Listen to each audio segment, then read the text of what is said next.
Kerala Congress B Idukki ജില്ലാ കമ്മിറ്റിയുടെയും Kerala youth front B ജില്ലാ കമ്മിറ്റിയുടെയും സംയുക്ത നേതൃത്വത്തിൽ സന്നദ്ധ സേന പ്രവർത്തനം ആരംഭിച്ചു. സന്നദ്ധ സേനയുടെ പ്രവർത്തന ഉദ്ഘാടനം പാർട്ടി ജില്ലാ പ്രസിഡന്റ് രതീഷ് അത്തിക്കുഴി നിർവഹിച്ചു. സന്നദ്ധ സേനയുടെ പ്രവർത്തനം 24 മണിക്കൂർ ലഭ്യമാണെന്ന് പ്രവർത്തകർ അറിയിച്ചു.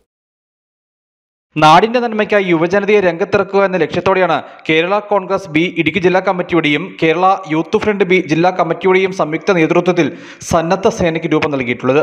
കിടപ്പ് രോഗികൾക്ക് കൈത്താങ്ങാകുക, മാലിന്യ ശുചീകരണ പ്രവർത്തനങ്ങൾ നടത്തുക തുടങ്ങി വിവിധ പ്രവർത്തനങ്ങളാണ് സന്നദ്ധ സേനയിലൂടെ ലക്ഷ്യമിട്ടിട്ടുള്ളത്. സന്നദ്ധ സേനയുടെ പ്രവർത്തന ഉദ്ഘാടനം പാർട്ടി ജില്ലാ പ്രസിഡന്റ് രതീഷ് അത്തിക്കുഴി നിർവഹിച്ചു. ഒരു സ്ക്വാഡ് രൂപീകരിച്ചിരിക്കുകയാണ്. സന്നദ്ധ സേനാ സ്ക്വാഡാണ് രൂപീകരിച്ചിരിക്കുന്നത്. നിർധനരായ കുടുംബങ്ങൾക്ക് മരുന്നെത്തിക്കുന്നതിനും ഭക്ഷ്യ കിറ്റുകൾ എത്തിക്കുന്നതിനും മറ്റുള്ള സമൂഹത്തിലെ വിവിധ മേഖലകളിലുള്ള വേണ്ടപ്പെട്ട എല്ലാ പ്രശ്നങ്ങളിലും ഇടപെടുന്നതിന് വേണ്ടിയായി ഒരു സ്പെഷ്യൽ സ്ക്വാഡ് കേരള കോൺഗ്രസ് ബിയും കേരള യൂത്ത് ഫ്രണ്ട് ബിയുടെ ആഭിമുഖ്യത്തിൽ ഇന്നിവിടെ രൂപം കൊടുത്തിരിക്കുന്നത്. രൂപം കൊടുത്തിരിക്കുന്ന പ്രോഗ്രാമാണെന്ന് ഉദ്ഘാടനം ചെയ്ത് അതായി അറിയിക്കുന്നു. യൂത്ത് ഫ്രണ്ട് ബി ജില്ലാ പ്രസിഡന്റ് സിബി വെള്ളത്തൂവലിന് ചടങ്ങിൽ പതാക കൈമാറി. Thankachan Irumbupalam, Lenin C K, Anoop Rajakkad, Akhil CR, Manu Manikkuttan തുടങ്ങിയവർ യോഗത്തിൽ സംസാരിച്ചു. സന്നദ്ധ സേനയുടെ പ്രവർത്തനം 24 മണിക്കൂർ ലഭ്യമാണെന്ന് പ്രവർത്തകർ അറിയിച്ചു.